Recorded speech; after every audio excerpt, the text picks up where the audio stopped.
Welcome, everybody. My name is John, again, recovered alcoholic and drug addict. Today's topic is on spiritual fitness. How to be fit. What do I need to get fit for? How do I get this fitness? And as I was preparing, I was reminded of athletics. I loved athletics. I loved team sports. I kind of started my early athletics in grade 9 and 10. It was in wrestling. And I loved the physical combat, the strength of it. It was a one-man sport, so it was basically dependent on all of my training and all of my knowledge and all of my fitness. And I remember getting to the end of the year in my first year, and I was a little grade 9 kid, and I was wrestling for Northern Ontario, and the top two guys would go to OFSA in I believe it was in Toronto, and so it was a big deal. And so I had made it to the finals. It was I made it to the semi. Like I was in the finals to go. Like so the winner of my match would be the second person that would go on. And so I was paired against the same weight category, but this guy, he kind of seemed like he was in grade 18. He was jacked. He was fit. He had like the six. Like I was like, oh my goodness. I got 1 point on him in 13 points. He was well better equipped than me. He was better in shape than me. He destroyed me. He dashed all my hopes and dreams. Later, moving into Ottawa, I developed that passion for team sport. So I got into football and rugby, loved those sports, played competitive rugby until I was about 23 or so. And I had a couple of years off of football after high school, and we went to the championships a couple times. Here I am bragging now. So I knew what it took to be in shape. I knew what it took to be fit. Cardio wasn't my favorite, but you had to do it to endure the game. A lot of the times you played two ways in high school, that kind of stuff. So it was a lot of work, a lot of fun. And I remember taking a couple years off, and one of my buddies, he played football with me all the way through. He's like, let's try out for the city junior team. And I'm like, yeah, let's do it. I believe we were having beers at the time at the bar. I thought it was a great idea. The tryouts were at the end of the week. So I said, well, we better do a bit of training. So when we get there, we at least we know where our cleats are and have some sort of preparation. So we did some prep work and, drank beers in between kind of prep work. And so we got to the rookie camp. It was a rookie camp, and we're like at the older age of the team. I think it goes up to 22 or whatever, or 23. And so I remember the heat, the running, and I know that I believe that I vomited twice on that football field in my first tryout. It wasn't even a tryout. It was rookie camp. And I just remembered thinking, I am not in shape. There are kids in shape here. There are people that work out. They look like they eat barbells for breakfast. And I'm like, I'm just coming out on my pure skill, which really doesn't cut it at that level. I was about 205 pounds at the time, so I was strength enough for the team, but the cardio, the physical training. And it's embarrassing puking on a field, but I ultimately didn't make that team, not because I didn't have the skill, but because I wasn't in physical fitness shape. Because when you're not in physical fitness shape, it actually doesn't matter about the skill level you have, because the skill level determines a specific amount of physical fitness. And so I just couldn't apply the skill that I had to actually getting a full tryout, and I was in the last cut, so I actually went to the last day, and my name wasn't on the board, and that was it for my football career. But my drinking career, took off after that. I was reminded of a Bible verse, and it's Paul writing to Timothy, and it's near the end of his life, and he says, "I have fought the good fight, I have finished the race, I have kept the faith.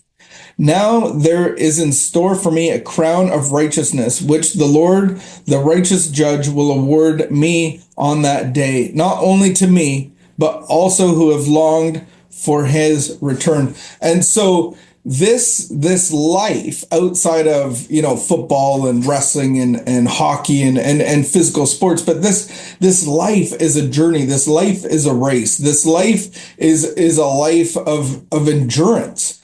And so what was the fight that Paul was fighting for? Well, number one, he had this conversion experience. He met the God of the universe. He was knocked off his high horse, traveling to persecute people. And through that encounter, he encountered the love of Jesus. He encountered the voice of God. He encountered a miracle in his life. He was told to do something. He did it. He was blinded by this light. He was knocked off his high horse of pride, and he was obedient. And upon his obedience, he received his sight. He received the love of God. He received a new spirit within him. He was reborn. And out of that, he became on mission. He ran the race. He had a purpose. He had meaning to his life that was contrary to what he was doing, because he always had purpose and meaning. He was a scholar. He was a biblical scholar. He was a well-renowned Pharisee. He was at the top of the religious constraints, and he was doing so much work and purpose to dismantle a new sect of religion that had come up, that he was actually willing to murder for it. And so now this new spiritual experience has caused him to still have purpose, but a totally different purpose. And so his purpose was passing on the message, passing on the resurrection, the spiritual experience, that somebody can have love on the inside, have the Spirit of God on the inside, to have the Spirit of God that raised Jesus from the dead, that power on the inside. And that's good news for you and me, because I, as an alcoholic and drug addict, formerly for 15 years, I never had power over that. And our literature says that our great dilemma is that we lack power. So now I can have the power that resurrected Jesus from the dead, that actually resurrected Paul from being blind, that gave him a new purpose and definition to his life. He was actually filled with the peace and love of God, and not the murder and hate towards other people. And so that became his purpose. And so in the Big Book of Alcoholics Anonymous on page 77, it talks about our real purpose.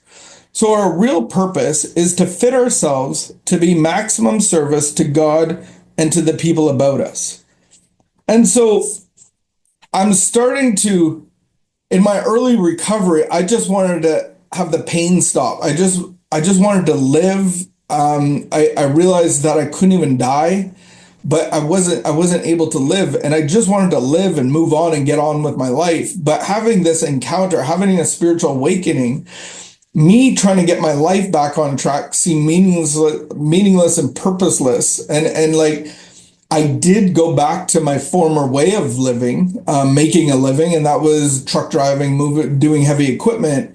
But the spiritual experience that happened inside of me caused me to start changing what I valued. And all of a sudden, this cab of heavy equipment started becoming my jail cell. And I'm like, I just don't want to be here anymore. Do I have to do this for the next 30 years of my life or 40 years of my life? For what? Like 10-hour days doing construction for a paycheck? I'm like, I need to get out of here. And so one day I went to the yard. We were digging residential ponds, and so we have massive pieces of equipment. There's a bit of rain, and rain and clay don't mix together very well with 1,000 pounds of heavy equipment. So they actually shut down the yard when I got there, which gave me time to go and see my dad, and we had breakfast, and we listened to a teaching video, and it was all about God's will in our lives. And the teacher brought to the Bible verse in Matthew, and it said, "Seek ye first the kingdom of God, and all these things will be added unto you." And all of a sudden, this light bulb went on, and it's like a whole new value system and principle system got flipped on its head, because I did all of these things first and then I sought the kingdom of God. And so I'm just confronted right there going like, that's opposite of what I'm doing. Like I fit God into my life because I work 10-hour days. I have the kids. I got hockey. I got my own stuff. I like to fit. I go like, yeah, I don't have a lot of time to seek the kingdom of God, but I have all of these things that I have to maintain. And so I was confronted with a whole new spiritual principle that it's to seek God first and then I get life out of it. But for me, I was like, I have to do this life stuff so that I can seek God. And so it kind of flipped. I had a spiritual experience and I said, if you got me sober and separated me from the things that I could never separate myself from, then at the very least, you could probably get me a job if I need one. And so that day I was able to quit my job. I threw out my resume and I told my wife, she was at work, I said, hey, I quit my job today. I'm going to be a professional volunteer. And she's like, yeah, I bet that doesn't pay much. I'm like, it pays zero. I don't even have to ask. But I have this new passion and a new principle that I just want to adhere to. And I'm looking at God as my employer. I'm looking at God as my director. I'm looking at God as I'm the representation of God. And I'm looking at being fathered by God. And so for me, and I'm not telling everybody to quit their jobs, but at some level, you got to throw out your resume. The constraints and the chains that you've built to actually live a life. Is that the life that God wants you? I don't know.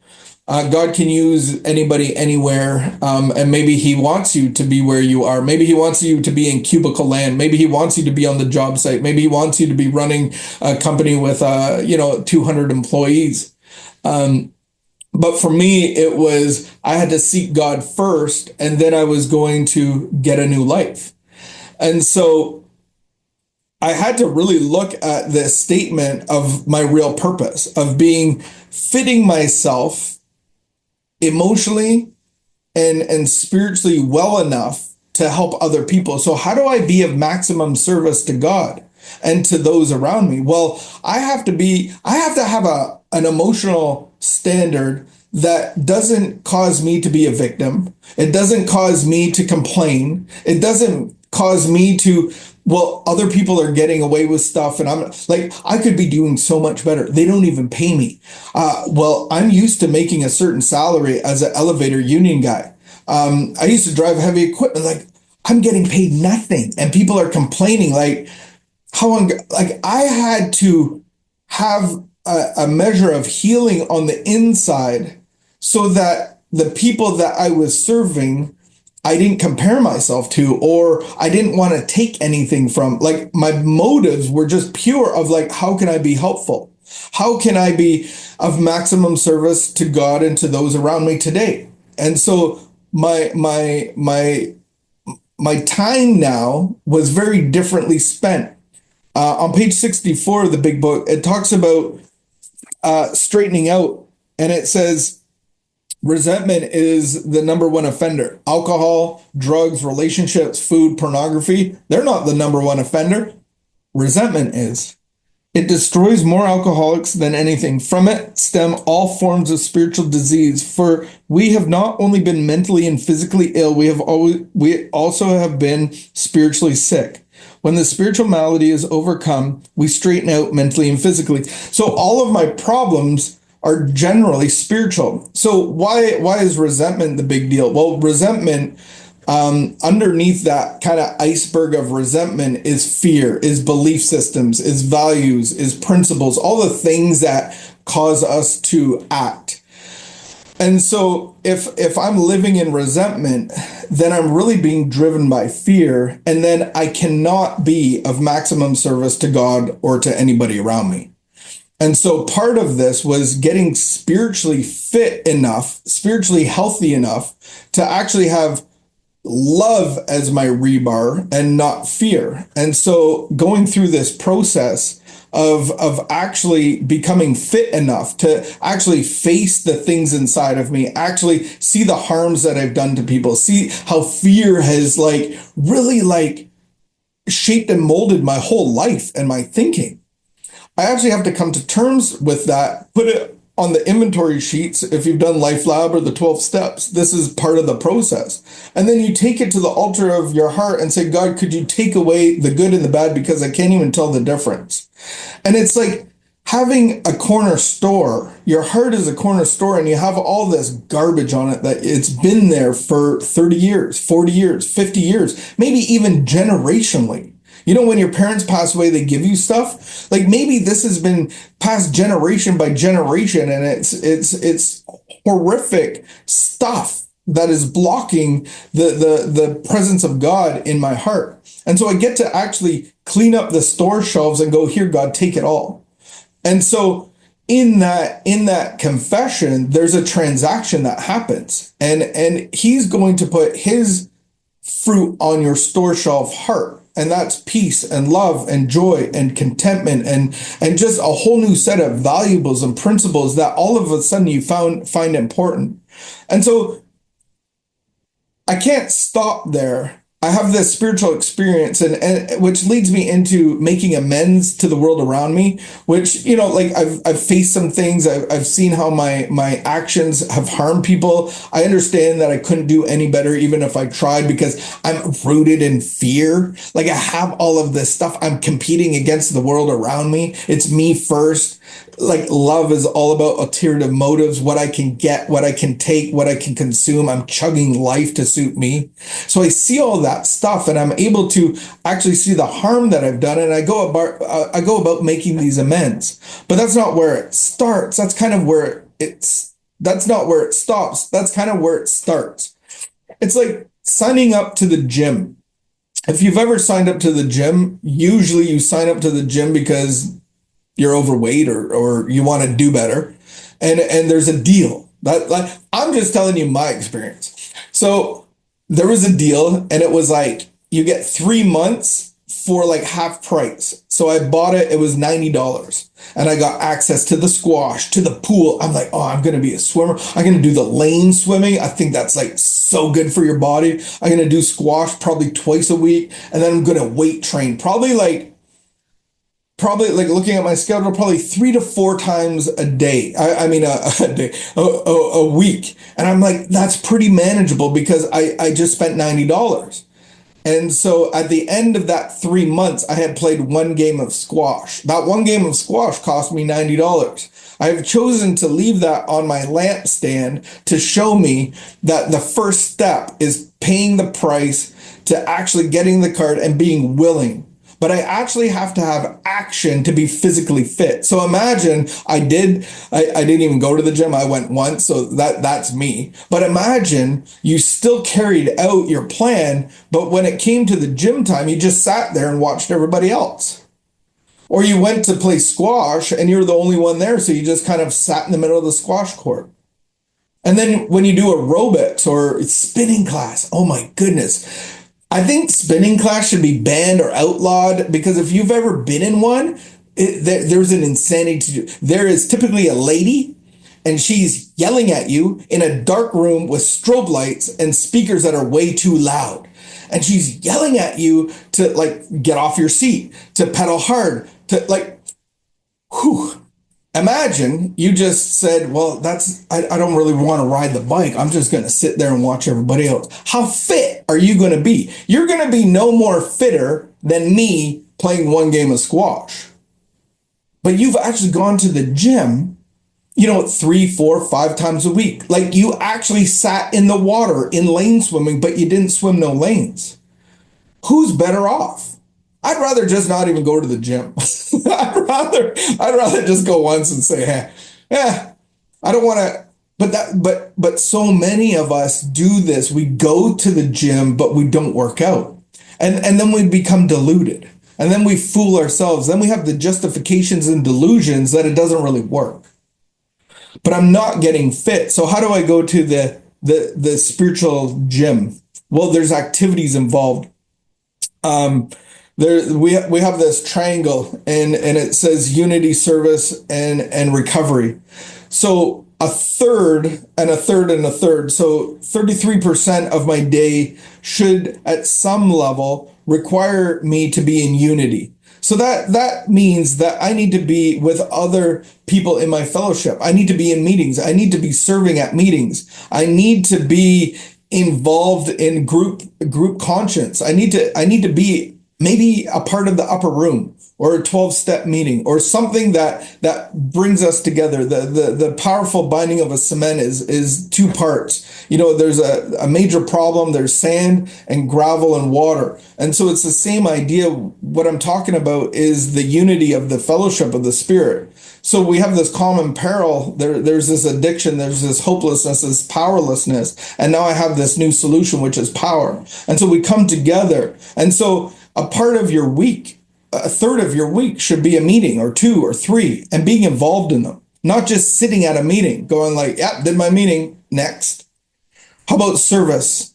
Part of that is service to other people. And by service, I don't mean like, oh man, if you're going to do service to other people, I think there's so many creative ways. My wife had a blown out back for a year and things got left behind, like cleaning the house. I'm not a good house cleaner. I'm really good at straightening up after. Like, I'm good at folding blankets, putting the pillows, putting the dishes away, that kind of thing. But when it comes to like sweeping and mopping and all the things that cleaners do, I'm not really good at it. So our house wasn't getting cleaned, and my friend out of the blue, he said, "Hey, John, do you mind if I send my cleaning crew to your house?" And I'm like, I was kind of embarrassed, and I'm like, yeah, that'd be amazing. Like, he knew that my wife was out of commission and he brought a cleaning crew. He paid for the whole thing. And my house, as soon as I opened the door, I could see the sparkle. I'm like, oh wow, what did they do? It was like cleaning fairy dust everywhere. And it's like, that's of service. But have you ever led somebody into a relationship with Jesus? Have you ever like led somebody into a baptism? Have you ever led somebody from freedom from drugs and alcohol? Have you ever sponsored somebody, pace-setted somebody, taken the time to do a workshop with 3 or 4 other guys or girls? This needs to be a third of my gym time. And then my own recovery. I'm applying my recovery in my own life. I'm not just telling everybody about it. I'm not the overweight gym teacher that, like if you do these things, you'll be in shape, but I'm 400 pounds. It's actually, my own workout. It's my own God time. It's my own prayer meditation life. It's my own time of sitting with God and being shaped and molded how He wants to see me be fit. And so for me, it was sitting enough time and listening to God, and it changed my employment. I got into supervision of mental health and later on in addictions. Like I'm not even nowhere near qualified to do that job. Like I never took schooling for that. And here I am, a year into my recovery, and I'm working at a care home with mentally ill guys for $7 an hour. And God wanted me to be there making $7 an hour. And whatever else was gravy, because I determined who I was by how much I made, because I'm a trades guy and we kind of have a standard of finances, and it's really kind of like this ladder of how much do you make with certain trades. And God had to dismantle all of that for me. And so part of my recovery is just being with Him and going through the steps myself, applying the process of prayer meditation and of, the inventory process and making amends and all of that stuff on a daily basis. This stuff has to be done on a daily basis. And so we're going to close with this is, there's kind of ways to tell the wind is blowing. Like if the other day, my coworker Rob, I could go by his house to pick him up for work, and he's flexing now because it's summer, and he rides a motorized bike. I ride a motorized bike as well. It's called a motorbike, but it's too cold. It's beautiful out. It's sunny, and so I looked outside, and he had texted me, "Can you pick me up?" And it looked beautiful outside until I got outside, and I was like, "Oh wow, it's like -4. It is sunny, but the wind is blowing." And so how do you tell the wind is blowing? Well, one, you go outside and you can feel it. Two, you can see, you can see dust blowing, you can see the trees blowing. But that's like the spiritual malady is like this wind in my life. And so I can see that blowing in how I act, how I respond to others, what's happening in my thinking, because I don't want that to turn into the tornado of my addiction. And so here's some instructions as we go through the day, we pause. So throughout the day, we're taking care of our spiritual life. When agitated or doubtful, we're asking the right thought or action. We constantly remind ourselves we are no longer running the show, humbly saying to ourselves many times a day, thy will be done. We are then in much less danger of excitement, fear, anger, worry, self-pity, or foolish decisions. We become much more efficient. We do not tire easily. We are not burning up foolish energy as we did before trying to arrange life to suit ourselves. This really works. We alcoholics or we spiritually unfit people are undisciplined. There's the key to spiritual fitness is disciplines. And I don't mean like you got to slap yourself on the wrist. I mean putting disciplines in your life that are going to cause you to be spiritually, emotionally, physically fit. So we let God discipline us in the simple way that we had just outlined. So here is how you can see the wind blowing in your life. If you're in excitement, getting these highs and lows, having adrenaline rushes, having arguments that cause like spiking of adrenaline. That's excitement. That's stuff that I really want to disavoid, stop doing, not engaging in. Road rage. That's excitement. These are things that I want to eliminate. That's not spiritually fit. This is a spiritual malady at play. Fear, making decisions based on fear, anger, worry, self-pity, and foolish decisions. Looking back and going like, man, I shouldn't have decided to do that. Man, I'm kicking. If hindsight was 2020, right? Because you're doing it yourself. We're doing these things, and this is what the spiritual malady looks like. This is the second set of bedevilments. On page 52 of the big book, we see bedevilments, but this is bedevilment number 2. So if you see these things in your life, using foolish energy, having arguments, thinking in your head, if this was different, this would happen, or sitting at work going like, this is the last place I want to be here for the rest of my life. Like, oh my goodness, like I hate my life. Like these are things that cause us to burn up foolish energy, as we did when we were trying to arrange our lives to suit ourselves. So are you arranging your life to suit you? Are you playing God? Are you burning up foolish energy? Do you have tension, anxiety, fear, foolish energy that is oozing? That's the wind blowing. That's the spiritual malady that we're talking about. So as we go into the spiritual gym, we're living a life of prayer and meditation in the morning. We're writing things down. We're getting instructions from God. We're just sitting there contemplating how this day is going to go. Like, I know where I'm going to go today, but if I'm not in fit spiritual condition here, I get really annoyed at certain people. As a pastor, as somebody that meets with other people, I hear a lot of stuff, and I have to be in a place where I'm like, I'm not here to give you advice. I'm not here because I got it all figured out. I'm just here to sit with you, cheer you on, pray for you, love you. But if I'm not in fit spiritual condition and the wind's blowing, then I don't really care. I just like want the time to be over and move on to the next time. I just want to get home and have dinner. And that's not God's love. That's not the transformation that I've had. That's the murder of other people because I just don't care enough to help. And so this spiritual gym is really, after I have this transformation on the inside, I got to go to the gym and work out. So would you just implement these things and take pad and paper and be instructed and guided by God, even if it's hard, even if it doesn't feel possible? Because that's what a faith journey is.